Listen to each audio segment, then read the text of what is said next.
Some of the world's darkest legends are from some of the world's smallest places. One of those places is Wales. Welsh folklore was born from Celtic mythology, but was distorted by other influences for thousands of years. From deadly curses to a satanic pact, here are 10 dark Welsh legends.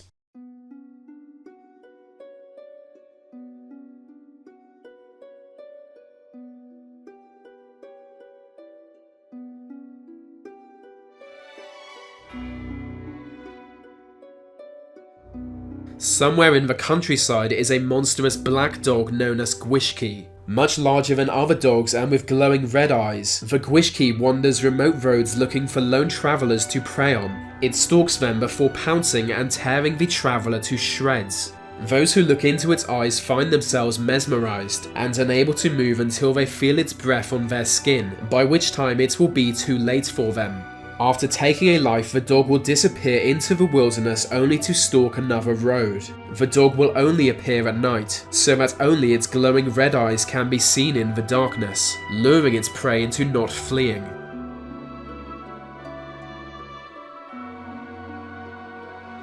Below the surface of a small lake, hundreds have lost their lives. The lake is occupied by some kind of being with the appearance of an old woman, but she is not quite human. With beautiful music, she lures those passing by towards the lake. The closer they get, the more strongly they feel the pull of her music. On reaching the center of the lake, the old woman emerges from below and drags them underwater to die.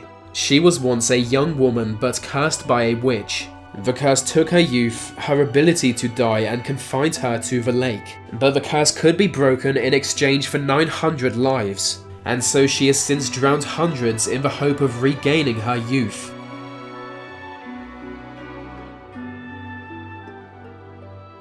In the 17th century, a group of women arrived at the Welsh coast in a boat. The boat had no sails, and so locals tried to push the boat away from the shore, as in those days a common way to deal with witches was to cast them into the sea in a boat without sails. But the women made it onto land.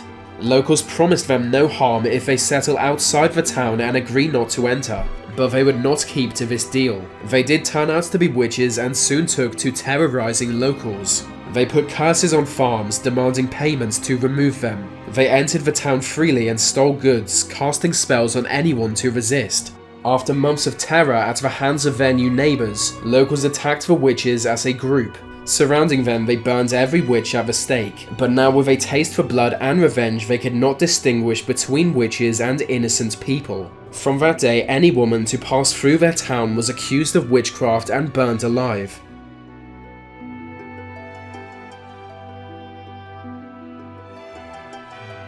Centuries ago, there was a thriving town ruled by a lord. His daughter fell in love with a lower-class man, but her father would not let her marry him, as he was neither rich nor of noble birth. So the man left the town, promising not to return until he was vastly wealthy. He wandered remote roads and pathways until finally seeing an opportunity. A man on horseback wearing expensive clothing was approaching. He hid behind a bush but jumped out when the wealthy man passed and stabbed him to death.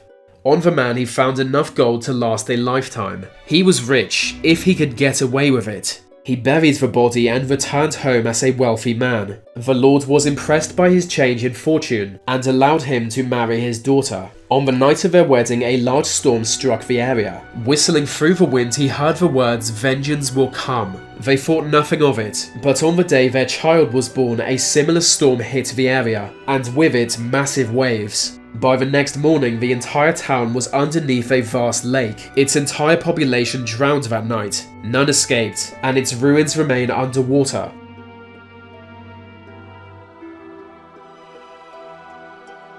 In a small village long ago, two lovers were set to be married. Their village held a tradition where on the morning of their wedding day, the bride would hide somewhere for the groom to come and find her. But unlike other weddings, he was unable to find his bride. He searched the whole town but still didn't find her by nightfall. Some said she must have run away, but he couldn't accept that. For several months he searched the surrounding countryside for her, slowly losing his mind as the search stretched on. The now deranged man finally accepted that she was gone. Years later, he was out wandering the town on a stormy night. He reached an oak tree where he and his missing bride spent countless afternoons together. A bolt of lightning struck the tree, splitting it in half, and now inside the oak tree could be seen a female skeleton wearing a wedding dress. It was his bride from all those years ago.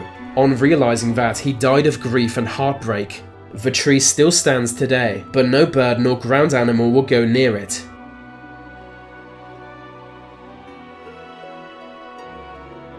Raglan Castle was built in medieval times, but on the site of an ancient battlefield. In the 1800s, an owl much larger than other owls was known to fly above the battlefield. Locals would stay away from the owl, believing it was part of a curse surrounding the area. Thousands of years before, owls were seen as symbols of black magic, and their presence was a sign of evil. But now one man from far away didn't believe the battlefield was cursed. He shot the owl dead, admiring its size. Just as the curse told would happen, that man died before nightfall, choking on his dinner.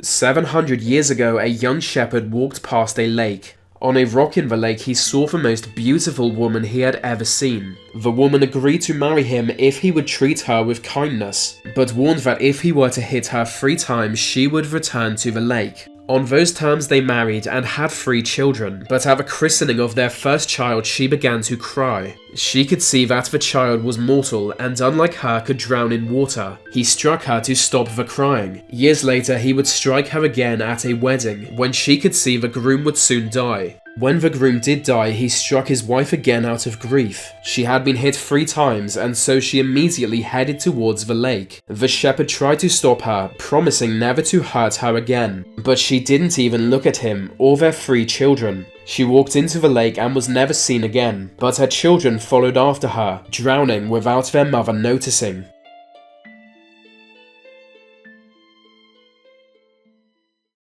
Carmarthen is a small town in southern Wales. Arthurian legend tells that Merlin was born in a cave outside the town, and grew up in the area. He was especially fond of a particular oak tree within the town, but as an adult he learned that the tree was said to be cut down, so Merlin made a prophecy to protect it. "When Merlin's oak shall tumble down, so shall fall Carmarthen town." For centuries people would cite these words, claiming the town would be flooded.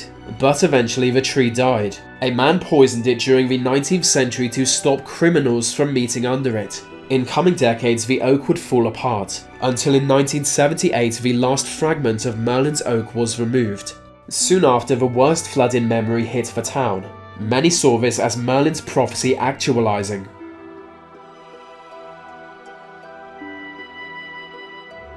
Known as Devil's Bridge are 3 bridges built upon each other. The top bridge was built in 1901, the middle in 1753, and the first bridge in medieval times. You might think the more recent bridges were built out of necessity, as stronger bridges are now required, but they were built to keep people away from the original bridge, so that no more people could be exposed to its evil. The first bridge was built by the devil. An old woman once stood on the cliff top, with no way to cross the river below, and in that moment the devil appeared before her. He offered to build her a bridge in return for the soul of whoever crossed it first.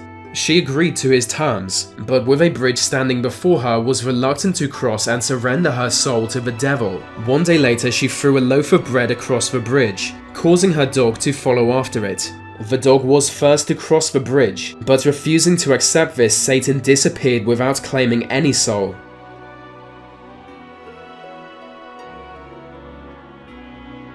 Legend tells of an invisible island at the center of a lake. Humans could not see nor access the lake apart from 1 day per year. Each year on May Day, a doorway leading to the island would appear on a rock beside the lake. Those who walked through that door found themselves in a magical garden on the island. It was a paradise by comparison to the outside world, with an abundance of the best tasting fruit anyone could have. The garden was maintained by fairies and other mythical creatures who lived there. They treated their human guests well, but they warned all humans not to take anything away from the island. But one man ignored the warning, taking a flower from the garden as proof of its existence. He walked back through the doorway assuming all was well, but the moment he stepped back into our world he fell to the ground in a state of confusion. He lost his mind that day and for the rest of his life was known as a mindless fool. The doorway did not appear the next year, and in the centuries since has never been seen again.